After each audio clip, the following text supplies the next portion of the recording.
menthols. And I'm putting myself on blast. Or am I? So, it's a government car. No, it's not. But it's on this side of the car. Why is it? Where am I? So many of you do know that I've been speaking about a particular doctor who's not a doctor at all. No, he's not.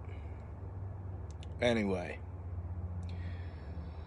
what do I want to talk about? Let's talk about why so many millennials are socialists. I'll tell you why. Because they're fucking told to be. Meanwhile, while they're in their safe spaces, many, many kids their age are serving this country all over the world, right? And there's this great divide between them because college is where you go to get fucking dumb. See, why with a $60,000 a year college education do you not just drop out of college and work with the poor people? You know,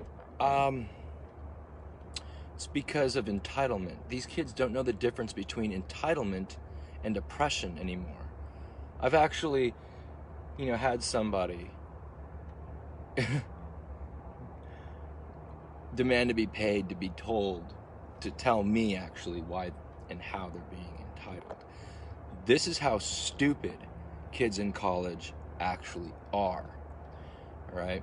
I was on a podcast with 2 Berkeley students, and they brought up the subject of how kids in the inner city are born out of wedlock. I know the answer to this, and I'll explain it.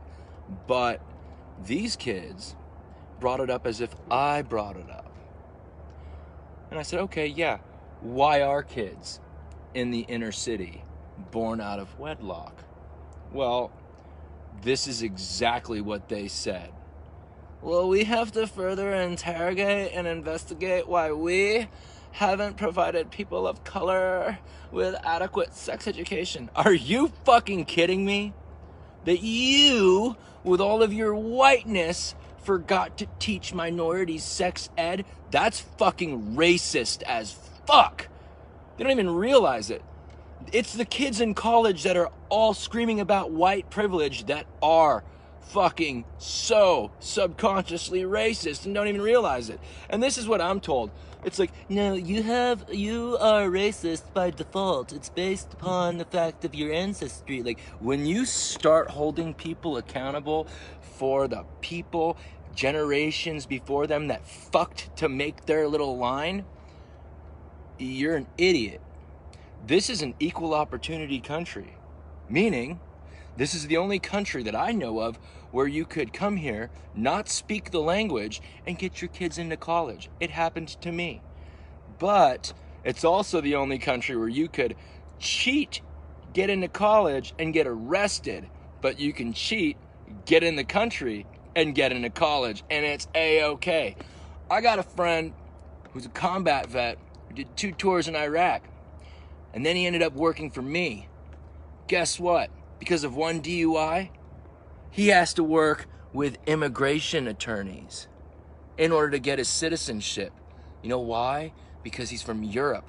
That's fucked up. So, if you're taking your SATs, if you're Hispanic, you get an extra 100 points. If you're black, 200 points. No, it's 100 points. If you're black, you get 200 points extra. If you're Asian, you are deducted 100 points. If you're white, you don't get anything. How are we brainwashing these people into believing in white privilege? The majority of the people that are on welfare are white, okay? There's no such thing as racial privilege based upon, I asked a fucking college professor, what's white privilege? They defined it, and I asked them, well, how do you experience this white privilege? He had nothing to fucking say other than, So, This is why so many millennials are socialists. It's not just because they're told to and spoon-fed all of their knowledge to the point where none of the bumper stickers in their minds actually coincide by reason. Okay? It's because this country has embarked on a slow and constant erosion of your ability to think for yourself. And now freedom of speech is a left-right issue. Why is that? Because the freedom of speech is dangerous. It is. It's dangerous, not because it incites hate speech, because the only people that are actually committing violence are the people that are supposedly against fascists, all right? No, the freedom of speech is dangerous because it doesn't allow you just to cite and right wrongs where they may be. Freedom of speech isn't just dangerous because it allows you to challenge your leaders where they may be or where they stand. The freedom of speech is dangerous because it allows you to know who you are and where you stand. It allows you to figure shit out on your own. But now, we believe that political correctness is an organized system of lying to protect people's feelings. It's an organized system of lying to jack you of your ability to think for yourself.